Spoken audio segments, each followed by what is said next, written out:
ಈ ರೀಡಿಂಗ್ ನಿಮಗೆ ಅನ್ವಯಿಸಿದರೆ ಅಥವಾ ರೆಸೊನೇಟ್ ಆದರೆ ಮಾತ್ರ ತೊಗೊಳ್ಳಿ. ಇದು ಒಂದು ಜನರಲ್ ರೀಡಿಂಗ್ ಆಗಿರುತ್ತೆ, ಇಲ್ಲಾಂದರೆ ಬಿಟ್ಬಿಡಿ ಅಂತ ನಾನು ಹೇಳ್ತೀನಿ. ಫಸ್ಟ್ ಕಾರ್ಡ್ ನನಗೆ 10 ಆಫ್ ಸಾರ್ಡ್ಸ್ ಬಂದಿದೆ. ಲಿಟಲ್ ಬಿಟ್ ಕ್ರಿಟಿಕಲ್ ಅಂತ ಕಾರ್ಡ್ ಹೇಳುತ್ತೆ. ಚಾರ್ಟ್ ಕೂಡ ಅದೇ ಹೇಳುತ್ತೆ. ಮಂತಲ್ಲಿ ನೀವು ಸ್ವಲ್ಪ ಬ್ರೇಕ್ ತೊಗೊಳ್ಳಿ. ವರ್ಕ್ ಬ್ರೇಕ್ ಆಗಿರ್ಬೋದು ಅಥವಾ ಏನೇ ಪ್ರಾಬ್ಲಮ್ ಇರ್ಬೋದು, ಟೇಕ್ ಇಟ್ ಈಸಿ ಅಂತ ಹೇಳ್ತಾ ಇದೆ. ಸೊ ತುಂಬ ಫ್ರಸ್ಟ್ರೇಷನಲ್ಲಿ ಅಥವಾ ತುಂಬ ಗಡಿಬಿಡಿ ಕನ್ಫ್ಯೂಷನ್ನಲ್ಲಿ ಒತ್ತಡದಲ್ಲಿ ಏನೂ ಮಾಡಬೇಡಿ ಅಂತ ಕೂಡ ಹೇಳುತ್ತೆ. ಸೊ ಒಂದು ಕಾರ್ಮಿಕ್ ಕನೆಕ್ಷನ್ ಅಂತ ಸ್ಟಾರ್ಟ್ ಆಗೋ ಚಾನ್ಸಸ್ ಇದೆ, ಅಥವಾ ನೀವು ತುಂಬ ವರ್ಷಗಳಿಂದ ಜೊತೆಗಿರೋ ವ್ಯಕ್ತಿಯಿಂದ ನೀವು ದೂರನೂ ಆಗ್ಬೋದು ಅಂತ ಹೇಳ್ಬೋದು. ಸೊ 100% ಆಗಿ ಕಾರ್ಮಿಕ್ ಕನೆಕ್ಷನ್ ಅಂದರೆ ತುಂಬ ಒಂದು 25 ವರ್ಷ ಆಗಿರುತ್ತೆ, 20 ವರ್ಷ, 10 ವರ್ಷ ಆಗಿರ್ಬೋದು ನೀವು ಮದುವೆ ಆಗಿ ಅಥವಾ ರಿಲೇಷನ್ಶಿಪ್ಪಲ್ಲಿ. ಸೊ ಆ ಥರ ರಿಲೇಷನ್ಶಿಪ್ ಕೂಡ ಬ್ರೇಕ್ ಆಗೋ ಚಾನ್ಸಸ್ ಇದೆ ಅಂತ ಹೇಳುತ್ತೆ. ಸೆಕೆಂಡ್ ಕಾರ್ಡ್ ನನಗೆ 10 ಆಫ್ ಪೆಂಟಿಕಲ್ಸ್ ಬಂದಿದೆ.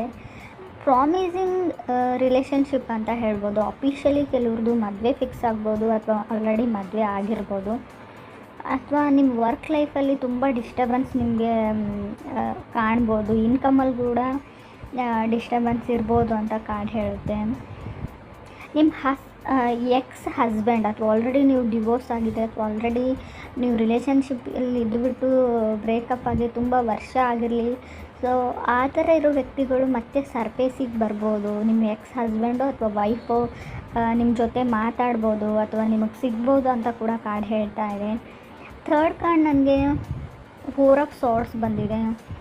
ಮೇ ಬಿ ನೀವು ಒಂದೇ ಪ್ಲೇಸಲ್ಲಿ ಕೆಲಸ ಮಾಡೋರಾಗಿರ್ಬೋದು ಅಥವಾ ಒಂದೇ ಸ್ಕೂಲ್ ಅಥವಾ ಕಾಲೇಜಲ್ಲಿರ್ಬೋದು. ಸ್ಟಾಕರ್ಸ್ ಅಂತ ಹೇಳ್ತೀವಿ. ಯಾವಾಗಲೂ ನಿಮ್ಮನ್ನು ಗಮನಿಸ್ತಾ ಇರ್ತಾರೆ, ನೀವೇನು ಮಾಡ್ತೀರಾ, ನಿಮ್ಮ ಬಗ್ಗೆ ಅಸೂಹೆ ಪಡೋರು ಕೂಡ ಜಾಸ್ತಿ ಆಗ್ಬೋದು ಅಂತ ಹೇಳುತ್ತೆ. ಜಲಸಿ ಅಂತ ಹೇಳ್ಬೋದು, ಹೊಟ್ಟೆ ಕಿಚ್ಚು ಅಥವಾ ಹೊಟ್ಟೆ ಉರಿ.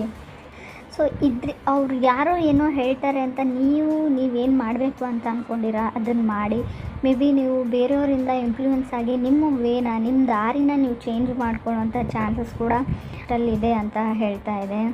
ನಿಮಗೊಂದು ವೇಕಪ್ ಕಾಲ್ ಥರ ಬರ್ಬೋದು. ನಾನೇನೂ ಮಾಡಿಲ್ಲ ಲೈಫಲ್ಲಿ, ಒಂದು ಮೋಟಿವೇಶನ್ ಥರ ಕೂಡ ಸಿಗ್ಬೋದು, ಏನಾದರೂ ಮಾಡಬೇಕು ಅಂತ ಅನಿಸ್ಬೋದು. ಇಷ್ಟೆಲ್ಲ ಹೇಳಿದರೂ ಕೂಡ ಸ್ವಲ್ಪ ಕ್ರಿಟಿಕಲ್ ಮಂತ್ ಅಂತ ನಾನು ಹೇಳ್ತಾ ಇದ್ರು ಕೂಡ ರಾಶಿಯವರಿಗೆ ಮುಂದೆ ಬರೋ 18 ಮಂತ್ಸ್ ಕೆಲವ್ರು ಮಾತ್ರ ತುಂಬ ಲಕ್ಕನ್ನ ತಂದುಕೊಡುತ್ತೆ. ಸ್ಟ್ರೋಕ್ ಆಫ್ ಲಕ್ ಅಂತ ನಾನು ಕರಿತೀನಿ. ಬಟ್ 4th ಕಾರ್ಡ್ ನನಗೆ ಮೂನ್ ಕಾರ್ಡ್ ಇದೆ.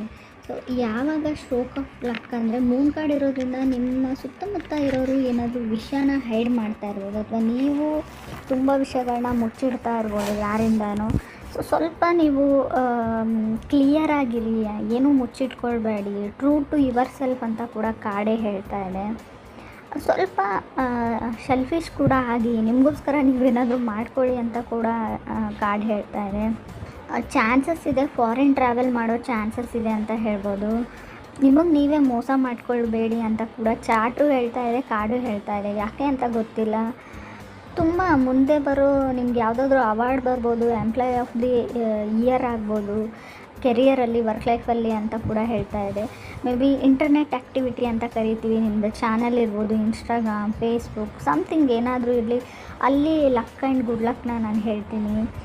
ಸ್ವಲ್ಪ ವರ್ಕ್ ಲೈಫಿಂದ ಬ್ರೇಕ್ ತೊಗೊಳ್ಳಿ ಅಂತ ಹೇಳ್ತಾ ಇದೆ. ತುಂಬ ಟೆನ್ಷನ್ ತೊಗೊಳ್ಬೇಡಿ, ಹೆವಿ ವರ್ಕ್ ಮಾಡಬೇಡಿ ಅಂತ ಹೇಳುತ್ತೆ. ಲಾಸ್ಟ್ ಕಾರ್ಡ್ ನನಗೆ ಸನ್ ಕಾರ್ಡ್ ಬಂದಿದೆ. ಹಾಲಿಡೇಸ್ ಮತ್ತು ವೊಕೇಷನ್ಸ್ನ ರೀಪ್ರೆಸೆಂಟ್ ಮಾಡುತ್ತೆ. ಹೀಲಿಂಗ್ ಅಂತ ಹೇಳುತ್ತೆ. ಎಂಜಾಯಿಂಗ್ ಲೈಟ್ ಅಂತ ಹೇಳ್ಬೋದು. ಸ್ವಲ್ಪ ಬಿಸಿಲಲ್ಲಿ ಹೋಗಿ ವಿಟಮಿನ್ ಡಿ ಕಮ್ಮಿ ಆಗಿರುವಂಥ ಚಾನ್ಸಸ್ ಇದೆ ಬಾಡಿಯಲ್ಲಿ. ಸ್ವಲ್ಪ ಲೈಟ್ನ ತೊಗೊಳ್ಳಿ, ಬಿಸಿಲಿಗೆ ಕುಂತ್ಕೊಳ್ಳಿ ಅಂತ ಹೇಳ್ತಾ ಇದೆ. ಬಿಸಿಲನ್ನ ಎಂಜಾಯ್ ಮಾಡಿ ಅಂತ ಕೂಡ ಹೇಳ್ತಾ ಇದೆ. ಒಂದು ಡಿಫ್ರೆಂಟ್ ವೇ ಆಫ್ ಥಿಂಕಿಂಗ್ ಬರುತ್ತೆ ಎಂಡಲ್ಲಿ. ನೀವು ನೋಡೋ ದೃಷ್ಟಿ ಚೇಂಜ್ ಆಗುತ್ತೆ ಅಂತ ಹೇಳ್ತೀನಿ. ಜನಗಳನ್ನ ಜಡ್ಜ್ ಮಾಡೋದು ಅಥವಾ ಈ ಜಗತ್ತನ್ನ ಜಡ್ಜ್ ಮಾಡೋ ರೀತಿ ಕೂಡ ಚೇಂಜ್ ಆಗುತ್ತೆ ಅಂತ ನಾನು ರಾಶಿಯವ್ರಿಗೆ ಹೇಳ್ತೀನಿ. ಸ್ವಲ್ಪ ಚಾಲೆಂಜಿಂಗ್ ಇದೆ, ಬಟ್ ಅಷ್ಟೇ ಚೆನ್ನಾಗಿದೆ ಅಂತ ಕೂಡ ಚಾರ್ಟ್ ಹೇಳ್ತಾ ಇದೆ.